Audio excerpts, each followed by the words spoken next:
अस्सलाम वालेकुम friends, welcome back to Top Smarties drama serial time. जहां पर अब निहाल बिल्कुल ठीक होकर डॉक्टर साहब के घर रहने आ गई। डॉक्टर चाहता है कि निहाल को उसकी खुशियां मिलें, उसका बच्चा मिल जाए। तभी तो वो निहाल से बात करता है, अब तुम्हें अपना रूप बिल्कुल बदलना होगा और किसी को ये नहीं बताना कि तुम निहाल हो। बेशक तुम्हारी शक्ल वही है, लेकिन तुम्हारा रंग ढंग बिल्कुल बदल जाएगा, जिसकी वजह से तुम नई जिंदगी जियोगी।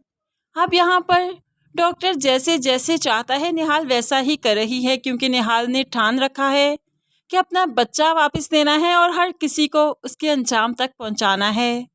तभी तो डॉक्टर के कहने पर निहाल पार्लर जाती है, अपना मेकओवर करवाती है, अपने बाल कट करवाती है, बहुत अच्छे तरह से ड्रेसअप होती है कि वाकई शक्ल तो वही है, लेकिन रंग ढंग रूप से लग रहा है कि ये वो निहाल ही नहीं, क्योंकि इसमें कॉन्फिडेंस भी बहुत ज़्यादा आ चुका है। ज़ाहिर सी बात है, जब बात अपनी औलाद की है तो फिर सब कुछ करना पॉसिबल है, सब कुछ करना जायज़ है।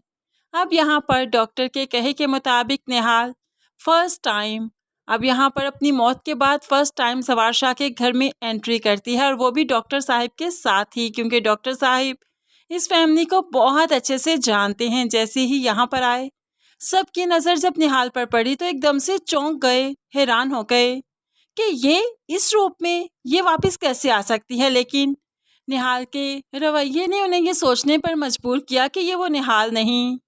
फौजिया, शबाब और ज़किया सब यही सोच रहे हैं कि निहाल को तो उन्होंने खुद कब्र में उतारा था, तो ये निहाल कैसे हो सकती है। इस तरह से उन्हें यकीन है कि ये कोई और है, और जवार शाह को भी यकीन है, क्योंकि पिछली निहाल में कॉन्फिडेंस नहीं था, वो अपनी बात नहीं कर सकती थी। लेकिन ये निहाल इतनी खुल खुलाकर सबसे बात कर रही है, सबके साथ फ्रैंक है कि कोई मान ही नहीं सकता ये वो निहाल हो सकती है। इसलिए सबने डॉक्टर की बात पर यकीन किया कि ये डॉक्टर की कोलीग है, और डॉक्टर ने अपनी बेटी के जाने के बाद इसे बेटी बना रखा है।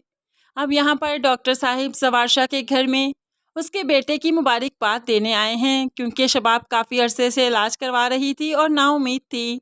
तो यहाँ पर बेटे की पैदाइश पर जाहिर सी बात है फिर डॉक्टर साहिब का मुबारकबाद देने आना तो बनता ही था, और यहाँ पर साथ ही निहाल भी आई। डॉक्टर साहिब चूंकि चाहते हैं कि निहाल का इस घर में आना जाना लगा रहे, इसलिए उसे एज बिजनेस वुमेन इंट्रोड्यूस करवाते हैं, और यहाँ पर वो बिज़नेस करेगी, ये डील लेकर आए हैं, वो जवार शाह के साथ बिज़नेस करेगी, और इस तरह से इसका इस घर में आना जाना तो अब लगा ही रहेगा। साबर की तो निहाल को देखकर नीयत खराब हो गई, लेकिन इस बार ये निहाल इनके काबू में आने वाली नहीं। निहाल अपने बच्चे को ढूंढ रही थी, और ढूंढते ढूंढते शबाब के कमरे में भी पहुंची, और वहां पर जाकर अपने बच्चे को देखा। शबाब निहाल के इस सेक्शन पर खौफज़दा हो गई, क्योंकि एक माँ ही इस तरह से तड़प कर जाकर बच्चे को देख सकती है। शबाब दिल ही दिल में काफ़ी खौफज़दा है, लेकिन दिमाग ये मानने को तैयार नहीं कि ये निहाल भी हो सकती है, क्योंकि उसने अपनी आंखों से देखा था निहाल कब्र में थी, और कब्र वाला उसके ऊपर मिट्टी डाल रहा था। तो फिर कैसे मुमकिन है कि ये निहाल हो जाए। बस यही चीज़ है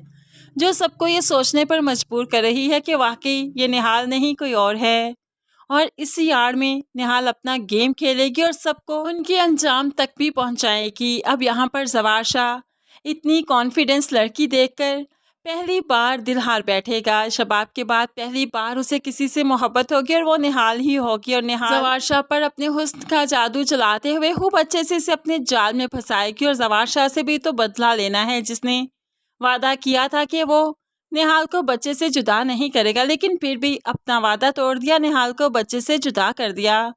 तो जवार शाह से भी तो बदला लेना बनता ही है।